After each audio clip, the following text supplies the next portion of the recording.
Hello and welcome back to the Loyal Sun Show. That's at the Loyal Suns on all the social medias. Follow us there and follow us wherever you get your podcasts for Pitt sports content you won't want to miss. If you love basketball season and hate football season, this is the place for you. Loyal Sun Show, safe, sunshiny place for your Pitt Athletics fix, brought to you by Section 5. And this is episode 100 of the Loyal Sun Show. Triple digits. We've done it. Congratulations to us. We've gone through much adversity, many difficult times, and it's a hard knock life being a podcaster. We should all give ourselves a pat on the back. Talk about a roller coaster. I genuinely cannot believe we are still doing this. Yeah, I probably would have put the over under when we started at like 8.5 episodes that we'd get through. Yeah, and now we're at over 10 times that. Well over. And how different of times they are. When we started, our first episode was right before the first game of Kenny Pickett's Heisman campaign, ACC championship winning season. Our 100th episode, we're staring down a Thursday night game against Boston College with a 2-8 Pitt team. This could come maybe like as full circle as possible because that year, Pitt basketball, not good at all. Pitt football, obviously amazing. Maybe the script is flipped, and this year we're going to get like a Bub Carrington, like third place Naismith Award. Well, first of all, don't sell Bub short. We're going for that top spot. But yeah, I mean, there's an inverse correlation between like how good we are at this and the level of production that goes into it and Pitt's football success. So what I'm thinking is next season, if we want Pitt to not be dog shit, we need to go back to the three of us convening in my living room and putting like a broken $20 Amazon Basics microphone in a pint glass and shouting into it. If that's what it takes, we'll do it. Either that or just hit the transfer portal for a quarterback. A good quarterback in the transfer portal. We've hit it a couple times the last couple of years. No, we gotta put the microphone in the pint glass. We'll revisit that come next season, but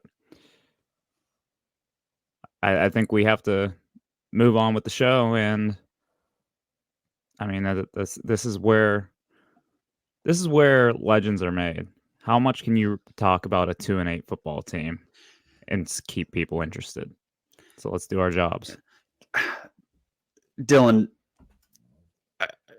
I know we talked about this beforehand, and like we don't love to do things on the fly except for all the things we do on the fly, but like in celebration of our 100th episode, can we at least start with basketball? We want to start high and knock ourselves down a few pegs. We can start high. This is the direction high is. And then we take it down with football. And then we close out the show with some of our favorite memories from the last 3 years, the last 100 episodes. It's like how they tell you should give someone bad news or like negative feedback, constructive criticism, compliment, criticism, compliment, the compliment sandwich. Let's do that, but with Pitt. Okay, let's do it. Great. Basketball. All right. Yay. Pitt basketball's 3-0. Hell yeah, brother. We've had 2 games since the last show. We were riding high after a blowout win in the opener. And since then, we have a 29-point win over Binghamton and a 12-point win over FGCU. Binghamton game, like we said, 29-point win. A little shaky in the first half, but ultimately came out firing on all cylinders in the second half. Blake Hinton finishes with 26 points. Bub has another big game. All around, guys look good. And I feel like it's going to be fresher in everyone's memory if we talk more about the FGCU game. Did you guys have anything you really wanted to touch on from the Binghamton game? An all-world cover from Bub Carrington. Well, that was the FGCU game. Shut up. Okay, so we do want to move to the FGCU game. So we're not going to skip to the end of the game when he covered. But I was going to touch on the Binghamton game, just that we went into Oakland, had some beers beforehand, and walked up the hill for the Friday night contest. And tell you what, as much as I love tailgating, I love just being able to go, head into Oakland, find a bar, have a few beers, and walk right into the game. It's very easy, very low maintenance, and honestly a blast. So love a good on-campus stadium. Great atmosphere on a Friday night too. I know the Monday night games don't get as great of attendance as you'd like to see, but Friday night, Pete was rocking against the Binghamton team that most people probably had never even heard of. So nature is healing. Raise your hand if you Googled Binghamton before, during, or after the game.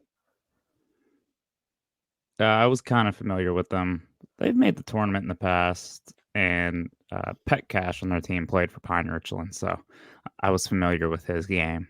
But I couldn't point it out to you on a map. Someone told me, I knew it was in New York, but someone told me it's basically in Pennsylvania, just on the other side into New York. Yeah, I think if you just mirror Scranton along the Pennsylvania-New York state line, that's just what Binghamton is, which is, I guess, not high praise. Speaking of cooler schools, we're going to talk about Lob City or Dunk City. Sorry. Yeah, FGCU. Yeah, let's touch on them. Talk about the game a little bit. So definitely Pitt's most formidable opponent thus far. I'm a little disappointed. FGCU has really gone away from their roots, from the team that just had a bunch of high flyers dunking all over Georgetown in the tournament. Now they came into the game shooting a ton of threes and then kind of switched up that game plan and were banging down low with a few bigs who played pretty well for them. But definitely Pitt's most formidable opponent, and they made it interesting for a while. Yeah, it was a very, very needed win for many reasons. If Pitt basketball lost, our hopes and spirits were going to be crushed. And it's like, what else do we have if basketball wasn't good? So seeing Pitt take care of like a quality basketball team, they were picked to finish towards the top of their conference, consistently give teams games. They almost beat Indiana a couple of days prior. So this was the real test, and they aced it. And there are a couple departments in which Pitt was kind of terbs, but at no point did it really feel like the game was ever in jeopardy. I know there were at least 3 points where I texted into the Pitt GM getting pissed off. And I was. Rest assured, I was pissed off. But I was never afraid, you know? Like we couldn't hit a three, couldn't hit a foul shot, and yet we just kind of, I don't know, pushed this team onto the ground and held their head there until the clock expired.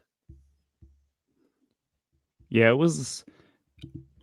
That's a good way to put it. Is like it got interesting, but I also always felt like Pitt was in control. Like it felt like FGCU was punching up a couple weight classes, and they were keeping it interesting, hitting some shots, hitting some tough twos, and quite frankly, having a Pitt team not shoot the ball well and missed 14 free throws, 18 for 32, only 8 for 28 from three. I think they had only hit 2 at halftime, and they still had 45 points on the board. I mean, looking at the shooting splits, Pitt was able to shoot almost 50% from the field, 49% from the field. But like I said, 14 missed free throws, 8 for 28 from three, and they still managed to put up 86 points. This team can just kind of figure it out, it feels like. I think the best part of this team is the number of guys that you can just give the ball and they'll figure it out. They'll make a play. They'll get a bucket. I don't think we're going to be seeing a whole lot of moments like we had in years past where things are looking good. And then, what do you know? 5-minute dry spell where there are 0 points scored, or Pitt goes like 0 of 10 from the field over a few minutes stretch. And then we're either out of the game, we blow a lead. Between Ish Leggett, Bub Carrington, Blake Hinson, Jalen Lowe last night, they have enough guys that are good enough to get their own look or set somebody else up to where I don't think we have to worry about that a whole lot. And that's uncharted territory. Even last year's team, better at it, but they would still have those little speed bumps. Yeah, you mentioned Jalen Lowe, his coming out party. Finally, I was getting a little concerned. He had only 2 games into his young career, but things had not looked good for him. He looked a little hesitant, wasn't shooting the ball well, couldn't buy a bucket against Binghamton. Literally, ball couldn't go in. They goaltended his only 2 points of the game. But to come out last night, score 12 points, and 7 of those coming in a stretch where Pitt really started to look like they might have a little bit of a dry spell offensively. Blake Hinson was missing open shots that he typically won't miss, not getting those easy buckets that you were expecting. And then Jalen Lowe comes out and is just a spark plug. So I think that is probably the most promising thing to take from this game amongst a lot of promising things. But I think the Jalen Lowe outbreak and kind of showing that he feels comfortable and looks comfortable at this level, it's going to be needed this year, because at some point Ish Leggett and Bob, one of those two, will get into foul trouble.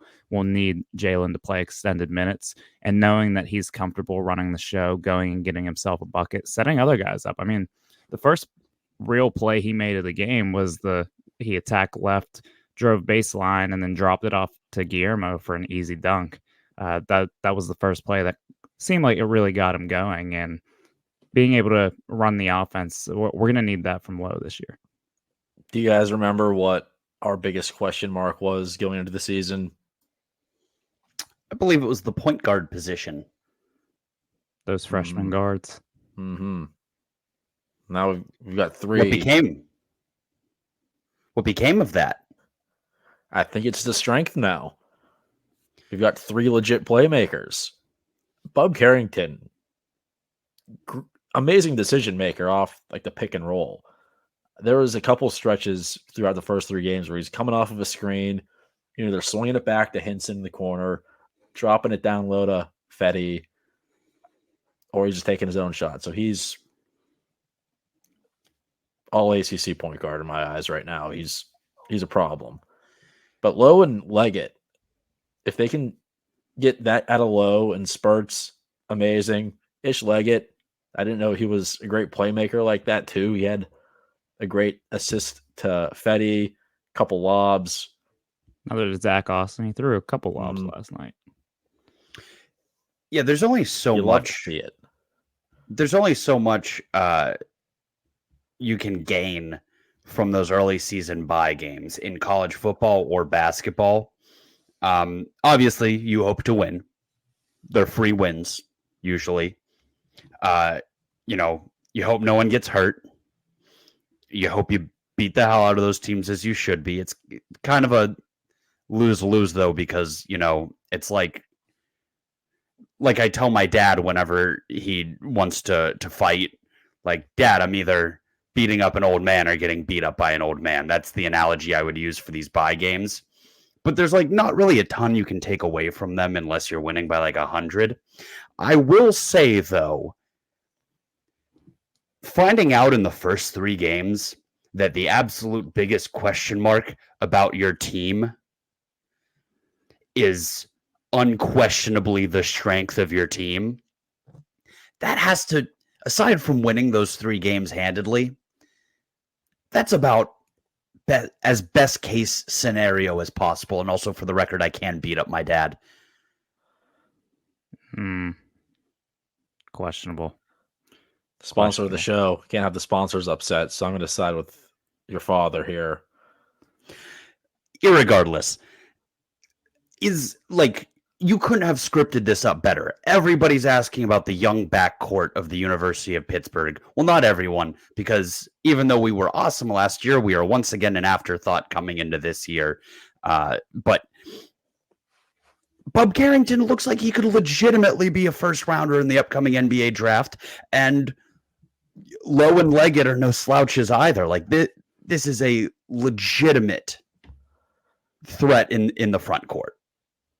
Is it backcourt? Backcourt. This is why I usually let you guys talk during these segments. It's early. You still got to get back into basketball shape. Warming up.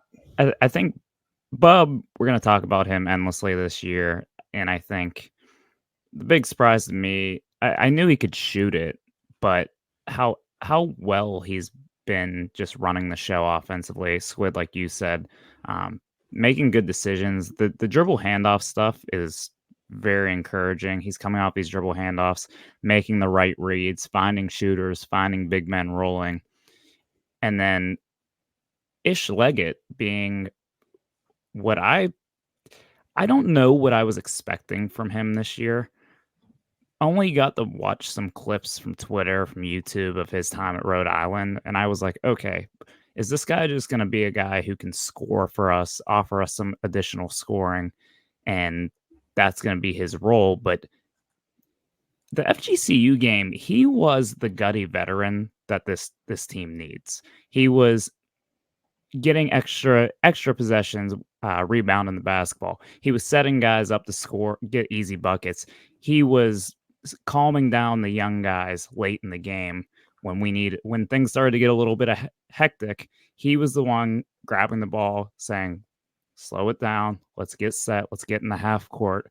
And he is, I know that he was considered going to be one of our better players this year, maybe our number 2 guy behind Hinson. He is everything and more in what you would want in a veteran guard, especially a team that lacks veteran guards. So I think he's just been Bub's obviously the big, wow, I didn't know we had a first round pick playing point guard. But Ish Leggett's easily that number 2 for me for these early season games. Like you were saying, David, what can you get from it? I'm seeing that we have a guy who looks like he could have played on the Jamie Dixon era Big East basketball teams. My comparison for Ish Leggett is everything we would have wanted Trey McGowan's to become and more. Type of that like slashing, playmaking, like 2 guard.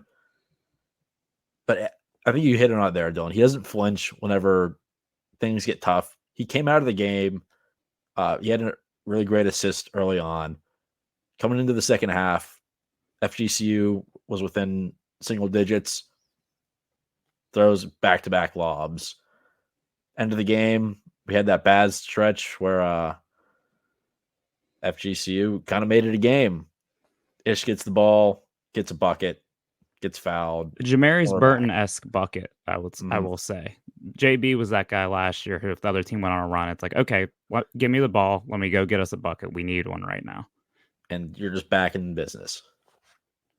Yeah. Unbelievable game from Leggett. I mean, he had a double-double against Binghamton, but the FGCU game was really the game where I was like, wow, this guy is good, and he is ready to play in the ACC.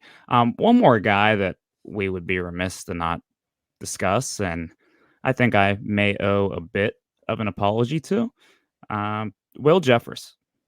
Will Jeffress only scores 2 points, 5 rebounds last night. If you look at the box score, someone will be like, well, I mean, he didn't do much of anything. Will Jeffress had as much of a hand in that closing out that game in the second half as anyone on the team. There were multiple possessions, 4 by my count, that defensively Will Jeffress basically took over. And it's hard to dominate a basketball game. It's really, really hard to dominate a basketball game on the defensive end and it be very apparent to everyone watching. But any FGCU player who tried to go at Jeffress just had absolutely no chance. They looked like they were basically dribbling against Kawhi Leonard. Like, Will was not letting up an inch. Multiple possessions that a steal from him or forced a steal that directly resulted in the 2 points for Pitt. That was impressive, and that was very, very promising for what he can do for them this year. Because if Will Jeffress is your 7th, 8th, 9th guy in your rotation, you're in good shape. He played a lot at the 4. There are a lot of lineups where they would take Fetty out, one of the twins in, and like Zach Austin and Will with them. And they're all athletic enough to fly around, close out, switch, rebound, all that. And it was just crazy because they kept him out there. Like, it seemed like the whole second half, Jeffress didn't come out, and he wasn't doing anything on offense except one possession where he hit that little close range, like fading jumper. Outside of that, he didn't think about doing anything on offense and had a very positive impact on the game, which is exactly what we want from him. It's like, Will, if I'm capable, I'll tell him there's going to be like 2, maybe 3 opportunities for you to like catch and shoot, get a putback, something on the offensive end. You just worry about like this dude. Like, this dude's killing us. You're on him. If we didn't do that, I'll be a Will Jeffress fan. Well, he had a couple offensive rebounds too, or just plays where he's crashing the glass, and you can tell like that's a guy that teams are going to know that you have to box him out, or he's going to get Pitt extra possessions. He had a possession yesterday where he grabs the offensive rebound, pulls it out, gets it to a guard, and they went and got a bucket. So it's those winning plays that you need from a glue guy like that. And I think some people probably still judge him against what he was once as a recruit, a top 100 guy, pretty big get at the time. And he came to campus. He was 17 years old, his first year playing college basketball. I mean, this is his 4th year at Pitt, and he's not even 21 years old yet. And you can tell he's starting to develop. He looks like a grown-ass man out there. And he is a guy who absolutely can help Pitt this year. I do slightly worry about the liability he can be on the offensive end. But like we said, if he can be a guy who offensive rebounds, he's a guy who can clean up putbacks, maybe even be a bit of a screen and roller for them with his athleticism. If he can give them anything offensively, he's definitely a net positive based on how much he's able to affect the game on the defensive end. You know who else was a liability on offense? Who? Ben Wallace. And yet the Detroit Pistons still won an NBA championship. Are you suggesting Will Jeffress gets a giant afro like Ben Wallace? Yes. I think I'm in favor of that as well. So looking ahead, we got Jacksonville at home on Friday. It should be similar to NCA&T Binghamton game. We're just going to show up, roll on by 20. But after that, Florida, Baylor, Oregon State, Missouri, Clemson, West Virginia. We're going to find out about this team real quick. Our hopes are way up here. Could get even higher, but hopefully they do. Yeah. Question. Is it weird that we're playing Clemson this early and in the middle of a bunch of non-conference games? There's usually one of these a year, usually a one-off that we play pretty early. I mean, we opened with Florida State a couple of years ago, remember? It seems like there's usually 1, maybe 2 ACC games in December. Then you mix in like a cakewalk around Christmas time, and then like New Year's Eve day. When was the Sun Bowl? That's whenever you hit the ground running. Yeah, December 30th. Last year was against UNC. This year we have Syracuse on the 30th. So get into ACC play, but not to get ahead of ourselves. But yes, we'll probably find out a lot about this team in the next 2 weeks.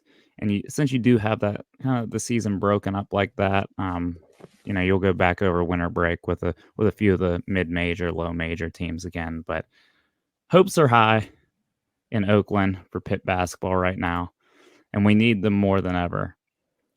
because, well, you know why. Permission to filibuster football real quick. Go for it. What do you guys want to see in our upcoming game against Jacksonville? Jacksonville. The Dolphins. The Fighting Dolphins of Jacksonville. The Jacksonville Dolphins. Sure. Why not? What do you need to see against the Jacksonville Dolphins to feel really good? We feel good now, but I mean really good going into the meat of our non-conference schedule. I'd like a good Twins game. So far this year, Jorge had a big game against NCA&T. Hasn't done much since. Guillermo had a double-digit game against Binghamton, but against FGCU, he really struggled. Probably the worst I've seen him play since early in his freshman year. So I'd like to see both of the Twins have a solid showing. They don't have to score 10 and 10. They don't have to do anything crazy, but I'd really like to see them both just get some confidence going, because I do think we're going to need both of them as the season goes on, especially Guillermo, to spell Fetty, or if Fetty gets into foul trouble, being able to eat up those minutes. And Jorge, I mean, we've seen flashes of it, but I'd like to see those two get into a rhythm here. I'll keep mine simple. Shoot free throws better. We're currently 321st in the country in free throw percentage at 59%, which I feel like all three of us could step up to a free throw line in an empty Peterson Event Center gym and go 59 for 100.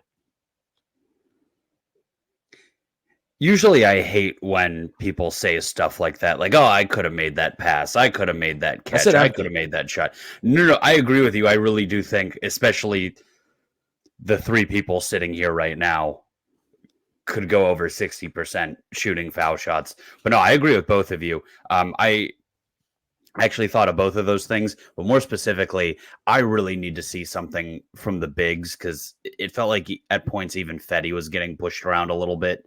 And to tie your two things together, Pitt went 18 for 32 from the line. The Diaz Grahams and Fetty went a combined 1 for 8. So if you're wondering what brought the average down, it's that. They're heavily involved in the offense. They're going to get fouled. They're going to get sent to the line. I need to see improvement from the charity strike from those three guys, and a little bit of improvement on defense as well. Yeah, I think part of the defense, Fetty will probably take the brunt of the criticism because he's the one getting scored on, but a lot of guys are getting blown by, and Fetty is just kind of scrambling to try to clean it up. So mainly Blake Hinson. We know what he is on offense. On defense, there's a lot to be desired. So got to move them puppies, Blake. Yeah. I think overall the team's been impressive defensively, scrambling around, switching. There have been a lot of like really awesome, like full 30-second defensive possessions, but at times it's like, well, that was too easy. We're too good of a team to be letting this happen. So clean it up. Maybe against a real team, they'll be a little bit more locked in, but yeah, just blow out Jacksonville on Friday, and then next week is when it starts to get really fun. Are you or someone you know looking for work in a recession-proof industry? Are you someone that's interested in things like having health care, having a 401k, immediate PTO accrual, an employee assistance program, or referral payouts? Our newest sponsor, Haddad Accelerated Delivery, an Amazon delivery partner, is looking for safety-minded and dependable drivers to join their delivery service team. Be a part of a company that will encourage self-ownership and award bonuses based on exceptional safety and delivery efforts. This is the ideal gig for individuals seeking full-time work or students interested in making some pretty good money during breaks. If you or someone you know is safety-focused, hardworking, organized, efficient, and team-oriented, text HADD to 464-646 to apply. I understand that that is an impossible string of letters and numbers, so here it is again. That's HADD to 464-646. For a job that's the total package, get it? Because, like, it's deliveries. Haddad Accelerated Delivery is the place for you. I just started a 10-minute timer, and we are simply not giving this football team a second longer. This goes off, we're done. Okay, so let's start quickly because we need to address some things from the Syracuse game, but was that more embarrassing than losing by 51 to Notre Dame? Full disclosure before we start talking about it. I was at a wedding on Saturday. Fall weddings for the win. Keep them coming. So I watched probably 20 total plays from this game off and on. And after the Veyer pick six, I watched 0. And I thought about watching the condensed game today, and I didn't. So there's that. Well, for Syracuse's offense, you don't need to see the condensed game. If you saw one drive, you saw everything. Well, I saw the box score. I'd be curious to know how many different plays they actually ran. Because after a while, it's like, yeah, we're snapping to the tight end and he's going to run forward. And it worked. Yeah, Dylan, if you ever had to watch an educational movie in middle school about the Battle of Gettysburg, you pretty much have the gist of this. It was just a massacre out there, man. It was so bad. We played a single A team that had one good player and gave it to him every play, and it worked.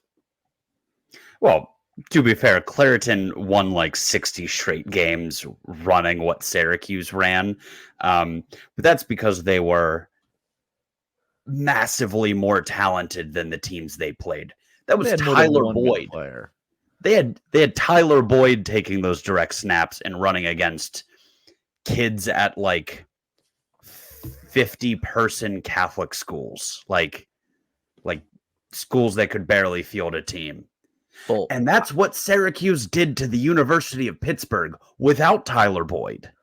I'm certainly not comparing Dan Villari to Tyler Boyd, but that's a name that Pitt fans won't forget for a long time. Yeah, he looked like Cam Newton at Auburn. It was absurd. Narduzzi played the card that we didn't expect this offense to be ran, so they caught us off guard when we tried to adjust on the fly. What's there to adjust to? They ran 3 plays. It's like the triple option from the shotgun with the tight end. How do you not stop it? So I hated that excuse, like, oh, we weren't ready for it. Because at the time, I was like, they're running the Wildcat. There's like only 2 things you can do out of that. You should have figured this out on the fly. And then Pitt immediately figured it out, or at least appeared to, after Narduzzi said that to the sideline reporter. So they figured it out. They knew what was coming. Syracuse didn't do a single thing different the rest of the game. We took the lead. And then Syracuse kicked the shit out of us. There was a point. We were at the bar. We held down a shift all day at the bar. And there was a point where we were all like complaining, rightfully so. But I spoke up. I was like, you guys realize we're winning right now. Kind of funny. And then after that moment, I could not think of a positive play in Pitt's favor at all. So I think that was the most embarrassing game of Narduzzi's tenure. And there were a pretty big amount to choose from. Pick your poison. I think that was the most embarrassing. Just the way it happened. Such a weird game. And we got curb stomped by a stupid team in a stupid baseball stadium. I think there have been a million more embarrassing games, but this one was special. You've heard all the hilarious insult stats at this point. Syracuse's leading passer was a tight end who threw for 12 yards. Their leading receiver was their starting quarterback, who had 1 catch for 6 yards, and then they ran for almost 400 against us. The defense looked abysmal. Veyer looked really bad. Hammond didn't look good. Let's stop trying to run these read options. It's clear that Christian Veyer and Rodney Hammond cannot hold on to the ball.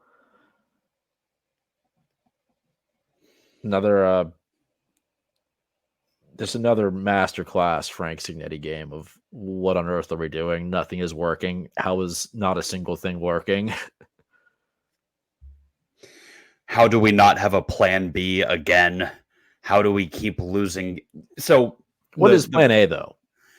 Well, okay, so we talk all the time about the Frank Signetti genius game plan of the week. Was this one just read options? Like Notre Dame was the triple option. We've seen pass every play. We've seen run every play. We've seen 4 verts every play. I couldn't even tell you. Wildcat every play. I saw on one of those message board genius posts, somebody on Panther Lair suggested we use like Chat GPT or like some sort of AI model to call plays for us. And I was like, yes, I would sign up for that. What do we have to lose? Pat Narduzzi is absolutely putting a computer monitor through like one of those yellow Acrisure seats the second they throw a ball on first down. That would be an all-time relationship. So maybe no to AI. I don't think Deuce doesn't strike me as the guy who's on the cutting edge of technology. Anything else from that game? How much time do we have to talk about Boston College? 3 minutes and 19, 18, 17, 16. Thursday night game against Boston College for a 2-8 team. Will 10,000 people show up? Are we talking in actuality or the announced attendance? Because the announced attendance is going to be like 40,000. They'll say 40 actual fans. No. It's senior night, so maybe some extended family members will come in there and make it look like it's not completely empty.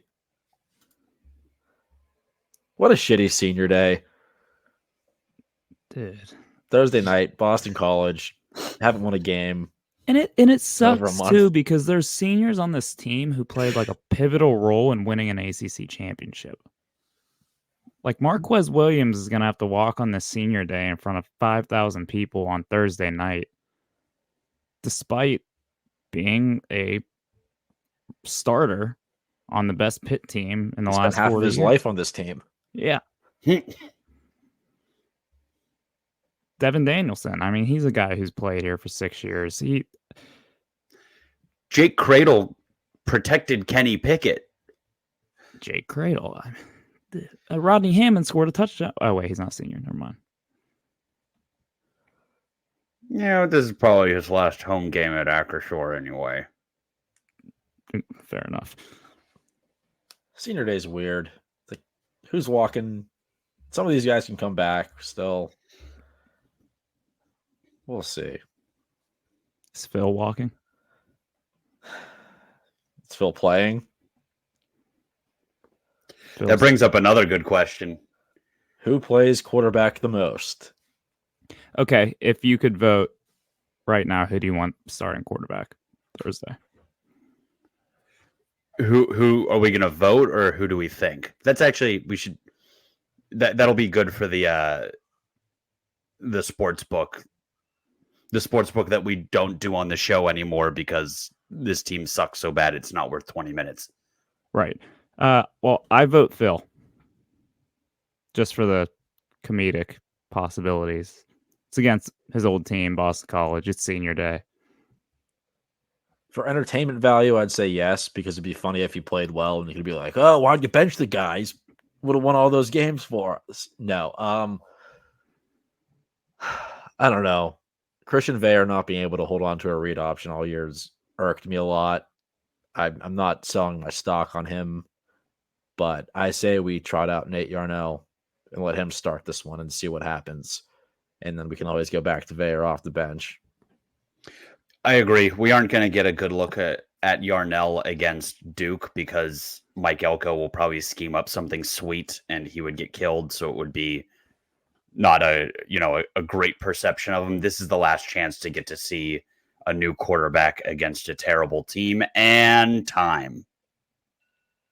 All right, predictions. Nope. I said time. I don't even want to predict shit for this game, man. I'm so done. I am so done. See you Thursday. 35-7 Boston College. This very special edition of Final Thoughts is brought to you by Gurrera Law. Squid, what is the best and worst thing that happened to you this week? I had a few parlays this week. A couple Pitt basketball ones, a couple NFL ones. So that would be the best. The worst. I lost my AirPods officially. Tried to find them. Gave up looking for them. They're gone forever. Yeah, those things were made to be lost. Well, I mean, at least you can pay for new ones with all of your gambling winnings. And you know why that is, Squid? Because life is full of ups and downs. You know, sometimes you're winning all of your bets, and sometimes you get killed by a bad beat. But unfortunately, you can't sue a sports book for a bad beat. But you can find yourself proper compensation if you are hurt in an accident, and you reach out to our guy Guido Gurrera. You can contact Guido at 412-229-7757 or go on his website, gurreralaw.com, GURRERALAW.com. He will help turn your losses into an ACC championship win. He's licensed in Pennsylvania and Ohio, based here in Pittsburgh. So, gentlemen, I give you a special prompt today, as opposed to just kind of talking about, some random BS that happened in our lives or in college football or sports in general. Why don't we all share, since it is the 100th episode of The Loyal Sun Show, your favorite memory from the last 100 episodes, the last 3 years that we have spent covering Pittsburgh sports? Who wants to kick us off? Dylan, why don't you go ahead? I'll take it. It was hard to pick just one because we've seen an ACC championship in football, a lot of success in football. We've seen Pitt make it back to the tournament. So I had to pick a day where we got the best of both worlds. December 30th, 2022, last year, was just a loaded Pitt sports day. We started the day heading up to the Pete at noon for Pitt UNC, and Pitt beat UNC, and I think UNC was ranked 25th at that point. Pitt was coming off a win recently against UVA. So that felt like the first day where we could really say Pitt was back. Pitt basketball, that is. So that was big. And then hopped in the car and rode down to Archie's to watch the Nick Patty show and watch Nick Patty lead a game-winning drive and win the Sun Bowl. And wasn't just that I got to watch a Pitt basketball and a Pitt football win. They were both great, but just the excitement in Archie's when the Sun Bowl victory happened, the excitement I saw in the Pete, that was one of the peaks of like the Pitt fan experience for me, was just seeing how many people rallied that day, day before New Year's Eve. Everyone, it's that in between time between Christmas and New Year's that no one's really working, and we all just got together and spent our day together watching Pitt get a couple W's. I think I won a Pitt money line parlay at it's plus 500 that day. So yeah, I won some money. Underdog Pitt parlay against two ranked teams. How could we forget that one? Mm-hmm. Yeah, Archie's was an elite watching experience. if you were like watching security camera footage in Archie's and didn't see the TV, you would think that we were like watching a team win the Super Bowl. Everyone was all in. Patty's last hurrah made it extra special. He was on the show the week before. He told us he was going to leave it all out there, empty the chamber, and that he did. So that made it even more magical watching a Pitt man get out there, bring him a W. Many beers were had. I also think that was the first time we really rallied people to come watch with us, and it was fun to see how many people. The first watch party, yeah. Oh, it was packed. Yeah, and I'm so excited to go back to Archie's for a couple away games this year. Shout out to Archie, an early adopter of the Loyal Sons, and just an all-around great dude. Squid? So mine isn't like a moment like Dylan's, but it's a memory, and it made. I would hope that our podcast would still take off if this didn't happen, but watching Pitt have their best season of the 2000s, the first year we started this, was easily the coolest thing. We had the Twitter for a while. We were in the whole mode, like, should we make a podcast? Why not? Let's give it a shot. What's the worst that can happen? Nobody listens, we give up. And Kenny Pickett does Kenny Pickett things, win a whole lot of games, win the ACC. What a magical ride that was. And I think the fact we started that season was unbelievable. It makes you feel like we had a small part in that success.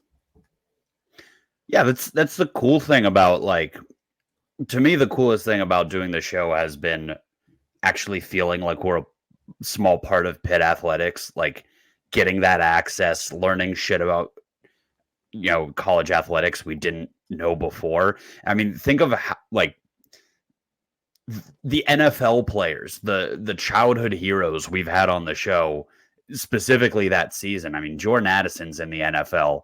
Servassier Dennis is in the NFL. Lou Polite came on. These are, now we're talking about different years, but still, like, Chevy Troutman. Bill Hillgrove. Just gonna name a bunch of them. Deion Hayes. David Hale. Elijah Zeiss. 3 times. Jalen Lowe. Nick Patty. Yeah. Kenny Pickett in spirit. Yeah, one of the other cool ones. Well, let's talk about the guests here for a second. We had John Morgan in on David's couch breaking down a film from the Backyard Brawl win. Who would have thought we'd ever be doing that? Yeah, it was a fun one. I didn't know if I was supposed to, like, put out food or something, or if that'd be like an impermissible benefit, but that was cool. That film breakdown was sweet. Okay, I cheated. That it wasn't a moment. The one, if I had summarized it in one moment, was the Kenny Pickett giant cardboard cutout that we had at all the tailgates throughout that whole season. You just tell people, look for the giant Kenny Pickett cutout. That's our tailgate. Show up, have a good time. Taking that to Charlotte, bringing it into the stadium. Dylan almost like halfway getting thrown out for holding it up and then stealing it back. And Pitt outscoring Wake Forest like 24-0 after that got stolen. It was the universe. And then celebrating the bar with the Kenny Pickett cardboard cutout after winning the ACC. So, yeah. That's a great one. What a journey. So mine's going to sound a little vain at first, but I promise there's a point to it. Mine was the first time that someone recognized me and walked up to me at a non-Pitt event and told me that they loved the show. I was at Wonderworks, the music festival in Hampton this past May, and my girlfriend and I were going to get more of those. The Venn diagram of people who attended that event and the people who follow Pitt football can't be that large, is it? You would be surprised. There were a few Kenny Pickett jerseys at that event. Wow. You'd be surprised. But yeah, we were going to get like the $20 White Claws, and this guy stopped me and was like, "Hey, Love the show. Hail to Pitt. And I was like, oh, that's awesome. Thanks, man. Like, glad you listen. Have a good one. And my girlfriend stops him and goes, wait, you listen to him in your free time, and you recognize him from listening to, like, kind of made this guy feel like a loser for listening to the Loyal Sons. And that was funny and all, but like, it was very weird to be recognized from doing this, because I genuinely never thought that we would break 50 listeners. Like, I remember distinctly having that thought of like, man, if we ever got 100 listeners on a show, that'd be unbelievable. And now, like, thousands of people spend their Monday morning commute to the office with us absolute idiots talking about Pitt sports. And, you know, it's just awesome that, you know, people kind of come along for the ride. Yeah, think the you might be- highs, the lows. I think one of the funniest interactions I remember is somebody at a tailgate coming up to us and saying his favorite moment of listening to our podcast was the intro after he lost to Western Michigan. And I was like, you sicko. What? But he's like, no, it was like what everyone was thinking. And I'm like, well, that's what we're trying to be. We're trying to be the voice of the people. Yeah, I think you meant millions of people who spend their time with us, David, but semantics. Millions. Yeah, it's always fun talking to people who listen to the show, people who appreciate what we do on Twitter, whatever it may be. It's like I always end up having these conversations with people, and they're like, "Oh, you're one of the Loyal Sons. Yeah, that's great." And I'm just like, man, that warms my heart, because sometimes I'm like, what the hell are we doing on Sunday afternoons after hungover after we watch Pitt lose to Syracuse? So Can I share my least favorite memory? Yeah. We'll leave out a lot of the details here, but waking up on David's couch with pink eye, checking my phone, and seeing Charlie Partridge DM'd us saying that what we tweeted was untrue and that we should delete it. Yeah, that was the day we stopped breaking news. We're not reporters. We're not journalists. Yeah, we learned We're not role models. a hard lesson that day. Happy we were wrong, though. Yeah, good times. Good times. Yeah, Squid, that was a tough one. Highs and lows, ups and downs. Call Guido. But yeah, fellas, it's been a hell of a ride. This is definitely my favorite thing that I do with my personal time. And the last 100 episodes have been a blast, as I'm sure the next 100 will be. well, appreciate everyone who's listened, whether you been here from the beginning or this is the first time you're checking in. As always, hail, Loyal Sons of Pittsburgh. Who's going to be the head coach of the football team in episode 200? Dun, dun, dun.